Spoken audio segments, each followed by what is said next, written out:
بسم اللہ الرحمن الرحیم۔ آج کیمیا گھر کی جو نظم میں آپ کے سامنے پڑھوں گا اس کا عنوان ہے دعوت العرض۔ یہ کافی لمبی نظم ہے اور کافی مشکل نظم ہے۔ اس کا میں تھوڑا سا آپ کو بیک گراؤنڈ پہلے سمجھانے کی کوشش کرتا ہوں اور پھر اس نظم کو پڑھیں گے اور اس کے معنی سمجھنے کی کوشش کریں گے۔ ایک تو قرآن کریم میں سورۃ النمل کے اندر ذکر ہے دعوت العرض کا۔ وہاں پر یہ ذکر ہے کہ جب قیامت کا وقت قریب آئے گا تو ایک جانور زمین سے نکلے گا، دعویٰ جانور کو یا بیس کو کہتے ہیں، ایک جانور زمین سے نکلے گا اور انسانوں سے کلام کرے گا۔ بہت سے لوگ ہسٹری میں اس کی بہت سی انٹرپریشنز دیتے رہے ہیں۔ کچھ لوگوں کا خیال ہے کہ یہ اصلی جانور ہے جو زمین سے نکلے گا، کچھ لوگوں کا خیال ہے کہ یہ میٹافوریکل ہے اور کوئی اور چیز ہوگی جو انسانوں کے ساتھ کلام کرے گی، جو کہ انسان نہیں ہوگا، جانور نہیں ہوگا۔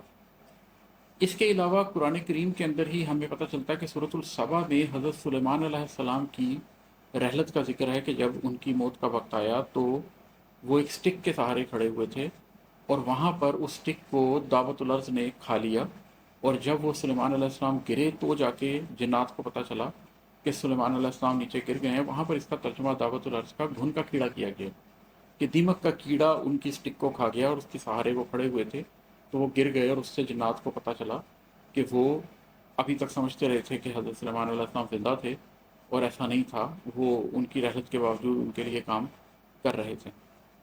جو تیسرا حوالہ سمجھنا بڑا ضروری ہے وہ سورۃ الصاد میں سے ہے۔ سورۃ الصاد میں ہی حضرت سلیمان علیہ السلام کا ایک واقعہ ہے جس کے اندر یہ پتہ چلتا ہے کہ انہوں نے اپنے تخت کے اوپر ایک جسد کو دیکھا، اور اس کے بعد انہوں نے اللہ تعالیٰ سے یہ دعا کی کہ اللہ تو مجھے ایک ایسی سلطنت دے کہ جو میرے بعد کسی کو نصیب نہ ہو۔ اس میں بھی مختلف لوگوں نے مختلف انٹرپریشنز کی ہیں۔ کچھ لوگوں نے کہا ہے کہ انہوں نے اپنے بیٹے کو تخت پہ دیکھا تھا، اس طرح کی انٹرپریشنز ہوئی ہیں، لیکن میری انٹرپریشن اس پہ یہ ہے کہ جسد بیسکلی کہتے ہیں جس کے اندر روح نہ ہو، اسی لیے ہم جسد خاکی بولتے ہیں جب کسی کی ڈیتھ ہو جاتی ہے تو اس کی باڈی کو۔ تو جسد بے روح کا جسم ہے جس کے اندر کوئی اسپرچویلٹی نہیں ہے، جس کے اندر کوئی روح نہیں ہے، جس کے اندر کوئی نور نہیں ہے۔ تو اللہ تعالیٰ نے جب انسانوں کو بنایا تو آدم علیہ السلام کی تخلیق سے پہلے بھی انسان موجود تھے، لیکن ان کے اندر روح نہیں تھی، وہ اکاؤنٹیبل انسان نہیں تھے۔ تو اسی طریقے سے ایک انہوں نے ایسا جسد دیکھا جس کے اندر روح نہیں تھی۔ میری انٹرپریشن یہ ہے کہ قرآن کریم یہاں پر دجال کی بات کر رہا ہے، کیونکہ ایک حوالے سے ہمیں پتہ چلتا ہے کہ اللہ تعالیٰ فرماتے ہیں کہ اللہ کی دو آنکھیں ہیں لیکن دجال کی ایک آنکھ ہے۔ اب اللہ کی دو فزیکل آنکھیں تو نہیں ہیں، تو دجال کی بھی ایک فزیکل آنکھ نہیں ہے۔ یہ بات ہو رہی ہے کہ اللہ تو انٹرنل اور ایکسٹرنل دونوں آنکھوں سے دیکھتا ہے، لیکن دجال صرف ایکسٹرنل آنکھ سے دیکھے گا۔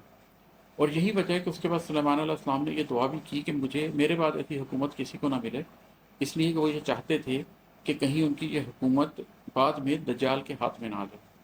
ہم جانتے ہیں کہ موسیٰ علیہ السلام کے زمانے سے بنی اسرائیل میں یہ مسئلہ چلتا آ رہا ہے کہ وہاں پر ایک سٹاف کی، ایک سٹک کی